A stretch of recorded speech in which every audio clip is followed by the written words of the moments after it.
क्या हुआ है आपके साथ? सर मेरे साथ, मैं राजस्थान से हूँ, कोटा जिला से। मेरे साथ आज से 3 साल पहले ये अनिल का रिलेशन था। तो इसने मेरे पहले पति से, मतलब मेरा मेंटेनेंस आता था पहले पति से, तो इसने वो रुकवाया, उससे डिवोर्स दिलवाया। इसने मेरे को झांसा दिया कि मैं शादी करूंगा।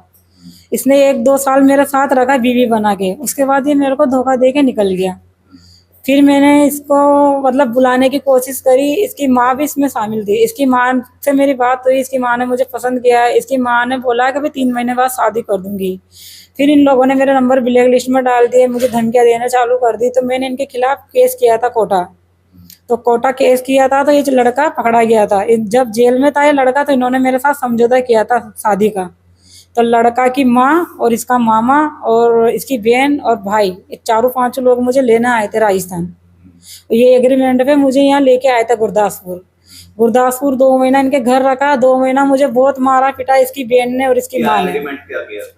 कोर्ट में एग्रीमेंट यही किया था कि भाई इसका जो अनिल का जो घर है उसमें मेरा हिस्सा रहेगा। अनिल पे जो भी हक है, मतलब घर में, वो हक मेरा भी रहेगा। अनिल मेरे से शादी करेगा, मुझे बीवी बना के रखेगा। वो जो हिंदू रीति रिवाज से जो शादी होती है वो सब हम करेंगे। इसकी माँ ने बोला परमजीत ने कि भाई हम गुरुद्वारे में शादी करेंगे हमारे रीति रिवाज से।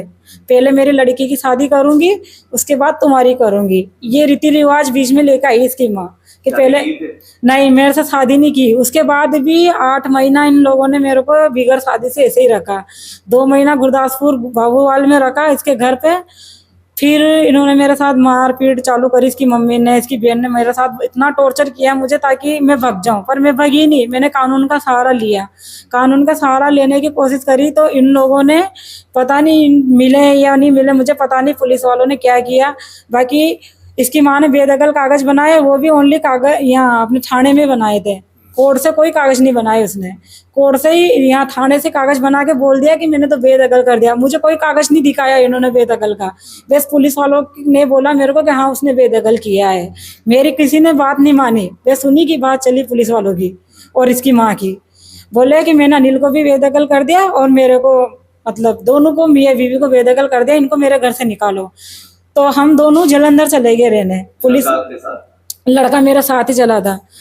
तो हम दोनों वहाँ इंस्टीट्यूट में नौकरी कर रहे थे। ये भी नौकरी करता था और मेरे से भी नौकरी करवाता था। मैं भी हाउस कीपिंग का काम करती हूँ, साफ सफाई का। दोनों काम कर रहे थे। ये मुझे खर्चा नहीं देता था, वहाँ पे भी मारता था, पीटता था मेरे साथ। मतलब हेवांशी तंग करता था, रात को जबरदस्ती करता था। मतलब मैं इसको बोलती पहले शादी कर, उसी के बाद सब कुछ होगा। फिर भी इसने मेरे साथ हमेशा जबरदस्ती करी। जब मैं इसके पास नहीं आने देती थी तो ये मुझे मारता था, पीटता था। इसने मेरे साथ शादी नहीं करी। फिर ये एक दिन बिगर पूछे मेरे को 6 दिन तक कमरे में पूर के इसने मारा। 6 दिन तक मुझे भी ड्यूटी नहीं जाने दिया, खुद भी ड्यूटी नहीं गया। मेरा फोन भी बंद रखा है इसने। ना ये मेरी फैमिली से बात करने देता था और मुझे ब्लैकमेल करता था। बोलता था कि तू किसी से कुछ बोलेगी तो तेरी फोटो मेरे पास है, फेसबुक पे मैं तेरी गंदी वीडियो निकालूंगा। क्या क्या कहता है? शादी नहीं करनी है, भाग जाओ यहाँ से। अब ये बोलता है कि तू फिर से तेरे घर चली जा, वापस चली जाओ। अच्छा, और शादी नहीं कर रहा मेरे से। अब क्या हुआ? अभी यहाँ अब ये है ना, बेगर पूछे इधर भग के आया है। तो मैंने इसका 20 दिन तक वेट किया, ये नहीं आया। जब मैंने फगवाड़ा थाने में रिपोर्ट डाली, जहाँ रह रही हूँ मैं वहाँ, तो फगवाड़ा में भी डाली मैंने। तो फगवाड़ा पुलिस ने इसको फोन लगाया। इसने बोला सर मैंने छोड़ा नहीं, मैं नौकरी के सिलसिले में आया हूँ, मैं 2-3 दिन में इसके पास आ जाऊंगा। जब पुलिस वालों का टाइम निकल गया, ये नहीं आया, तो मैं खुद अकेले छोड़ के आया है। तो मैं इसको इधर ढूंढते ढूंढते आई। फिर इधर ढूंढते ढूंढते आई तो मैंने सतर थाने में गई। मैं सतर थाने में मैंने रिपोर्ट डलवाई उसकी। तो सतर थाने वालों ने मेरी कार्रवाई करी ही नहीं है। इन लोगों ने बस मेरे बयान ले लिया। लड़कियों को बुलाया उस दिन, उसके फैमिली को भी बुलाया सतर थाने में मैडम ने। फिर उसके बयान लिए कि भाई तू क्या चाहता, तुझे नहीं रखना हो तो तू इसको लिख के दे, ये केस लड़ लेगी। तो बंदे ने लिख के नहीं दिया मुझे, बोले मैं रखूंगा इसको रखूंगा। और मैं 5 तारीख को, मतलब मेरे पास आने का था वो लड़का, कि मैं आ जाऊंगा। उसके बाद मैडम ने बोला भाई तू कांटेक्ट में रहेगा, इससे बात करेगा फोन पे। तो उसने मेरे नंबर ब्लैक लिस्ट में डाल दिए। पूरे घर वालों ने नंबर ब्लैक लिस्ट में डाल दिया। ना उसने बात करी मेरे से, ना बात। उसकी मम्मी के कॉल पे मैं लगाती थी तो उसकी माँ मुझे बहुत बड़ा गंदा बोलती थी। बोले भग जा, तू आत्महत्या कर ले, मेरे छोरे को मैं जेल से छुड़वा लूंगी। उसकी मम्मी ने, यहाँ मैं खुद आई हूँ चल के।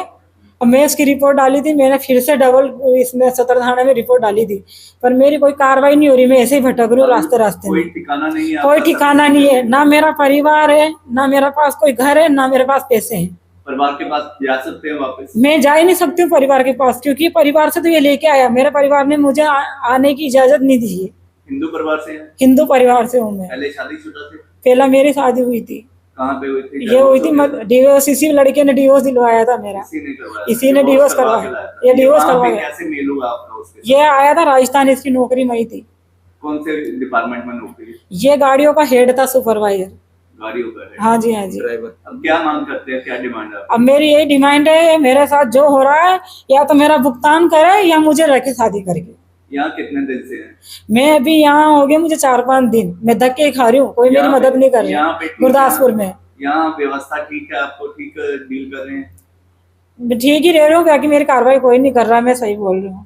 कार्रवाई तो बस नहीं मुझे करेंगे। लेके लाके पटक रखा है यहाँ पे कमरे में। ये डॉक्यूमेंट की कार्रवाई होती है, थोड़ा टाइम लग जाता है, कार्रवाई तो होगी आपकी।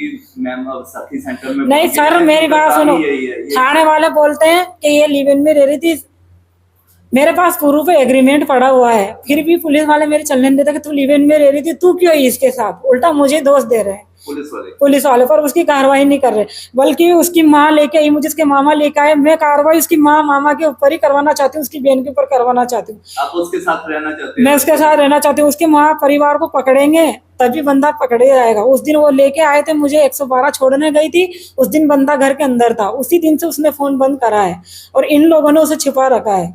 वो कहीं भी नहीं गया गुरदासपुर छोड़ के, वो यही है। और मेरी कार्रवाई करवाइए, उस लड़के को बुलवाइए, और वो तभी आएगा तब उसकी माँ को लेके आएंगे, क्योंकि पूरा गुनाह उसकी माँ ने किया, धोखा उसकी माँ ने किया है मेरे साथ। ਸਰ ਮੇਰਾ ਨਾਮ ਹੈ ਕੰਚਨ ਹੈ, ਮੈਂ ਸਖੀ ਵਨ ਸਟਾਪ ਸੈਂਟਰ ਦੇ ਵਿੱਚ ਕੰਮ ਕਰ ਰਹੀ ਹਾਂ। ਇਹ ਜਿਹੜੀ ਲੜਕੀ ਸਾਡੇ ਕੋਲ ਸ਼ੈਲਟਰ ਦੇ ਵਿੱਚ ਆਈ ਹੈ ਪਿੰਕੀ, ਇਹ ਰਾਜਸਥਾਨ ਤੋਂ ਆਈ ਹੈ। ਦੀਨਾਨਗਰ ਥਾਣੇ ਤੋਂ ਜਦੋਂ ਇਹਨੂੰ ਰਿਕਵਰ ਕੀਤਾ ਗਿਆ ਹੈ ਤੇ ਇਹਨੂੰ ਸ਼ੈਲਟਰ ਲਈ ਲਿਆਂਦਾ ਗਿਆ ਤੇ ਲੜਕੀ ਨੇ ਦੱਸਿਆ ਕਿ ਕਿਸ ਤਰ੍ਹਾਂ ਉਹਦੇ ਨਾਲ ਜਿਹੜਾ ਬਾਬੂਵਾਲ ਦਾ ਲੜਕਾ ਹੈ, ਇੰਨੇ ਸਾਲ ਉਹਦੇ ਨਾਲ ਲਿਵ ਇਨ 'ਚ ਰਹਿ ਕੇ ਉਹਨੂੰ ਧੋਖਾ ਦੇ ਕੇ ਉੱਥੋਂ ਆ ਗਿਆ, ਜਿੱਥੇ ਜਲੰਧਰ ਰੈਂਟ ਤੇ ਰਹਿ ਰਹੇ ਨੇ। ਇਹਦਾ ਕੇਸ ਰਜਿਸਟਰ ਕਰਨ ਤੋਂ ਬਾਅਦ ਅਸੀਂ ਲੜਕੀ ਨੇ ਜਿਹੜੇ ਸਾਨੂੰ ਨੰਬਰ ਪ੍ਰੋਵਾਈਡ ਕੀਤੇ ਆ, ਅਸੀਂ 2-3 ਨੰਬਰਾਂ 'ਤੇ ਕਾਲ ਕੀਤੀ ਹੈ, ਆਲਮੋਸਟ ਨੰਬਰ ਜਿਹੜੇ ਸਵਿਚ ਆਫ ਹੀ ਆ ਰਹੇ ਨੇ। ਠੀਕ ਹੈ ਜੀ। ਉਸ ਤੋਂ ਬਾਅਦ ਅਸੀਂ ਇਹਨੂੰ 1-2 ਦਿਨ ਦੇਖਦੇ ਹਾਂ, ਜਿਸੇ ਤਰ੍ਹਾਂ ਹੋ ਸਕਦਾ ਅਸੀਂ ਲੜਕੀ ਨੂੰ ਜਿਹੜਾ ਉਹਦਾ ਅਨਿਲ ਜੋ ਜਿਹਦੇ ਨਾਲ ਉਹ ਰਹਿ ਰਹੀ ਆ, ਸਾਡੀ ਮੋਸਟ ਪ੍ਰੋਬੇਬਲੀ ਕੋਸ਼ਿਸ਼ ਹੈ ਕਿ ਅਸੀਂ ਇਹਨੂੰ ਉਹਦੇ ਨਾਲ ਹੀ ਭੇਜੀਏ। ਕਿੱਦਾਂ ਦਾ ਜਸਟਿਸ ਦਿਵਾਉਣ ਦੀ ਕੋਸ਼ਿਸ਼ ਕੀਤੀ ਜਾਏਗੀ ਜੇ ਉਹ ਨਾ ਮੰਨਿਆ? ਸਰ ਇਵੇਂ ਦੀ ਤੇ ਕੋਈ ਗੱਲ ਹੀ ਨਹੀਂ ਹੈ, ਉਹ ਨਾ ਮੰਨਿਆ ਉਹਨੂੰ ਇੱਥੇ ਬੁਲਾਇਆ ਜਾਏਗਾ ਜੁਆਇੰਟ ਕਾਉਂਸਲਿੰਗ ਲਈ, ਜਿਸ ਤਰ੍ਹਾਂ ਹੋ ਸਕਦਾ ਇਹਨਾਂ ਦੀ ਜੁਆਇੰਟ ਕਾਉਂਸਲਿੰਗ ਕਰਕੇ ਲੜਕੀ ਨੂੰ ਲੜਕੇ ਦੇ ਨਾਲ ਹੀ ਭੇਜਿਆ ਜਾਏਗਾ ਉਹਦੀ ਇਨ-ਲॉज ਫੈਮਿਲੀ ਦੇ ਵਿੱਚ।